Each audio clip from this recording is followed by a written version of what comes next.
Well, I'm a New Yorker, born and raised in New York, and it's also where most of the band originally was from. New Yorkers probably talk faster than other people and are more intense in some ways. And I think there is some truth to that kind of rubbing off in the music. You know, there's a lot of attitude in the music that Dream Theater writes. There's a lot of attitude that I like to infuse in my guitar playing. You know, it's like to kind of make it jump out and convincing and to be like confident in your face. It's sort of like that New York attitude. I feel like music has different moments of like origin.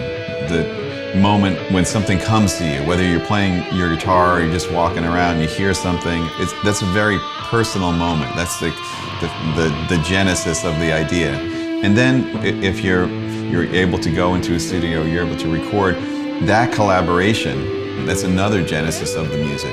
But still, the third level, which is when you're actually now taking what you did and now you're sharing it in real time, you're performing it. You know, since we're humans, like it never comes out the same way. So it's always a unique experience for the performer and for the listener. You know, if you're standing right in front of somebody or you're in the same room and you're in the nosebleeds, you know, there is definitely an interaction. I can feel it as a performer. I think people in the audience can feel that. I felt that as an audience member. That whole connection from yourself to the audience, there's really nothing like that. As far as how the wah came to be, you know, I think throughout the years, trying different crybaby wahs, when the 535 first came out and had the adjustable cue and you can kind of adjust the range, and I remember finding this sort of perfect spot that I never really heard before. And so I immediately sort of locked in to that sound being something that I'm going to use. Because of the types of venues we play, I don't like to have a lot of signal, audio signal going out to any pedals. So that's when I got turned on to the rack wah. So I kind of gravitated to getting that 535 sound in the rack wah. And the funny thing is, really, once I said it, I never looked back. So fast forward to having the opportunity to have my own signature wah. At first, I started thinking of all these different features. But then as I started to really think a little bit further, I started to say, maybe what this wah needs to be is it needs to actually be simple.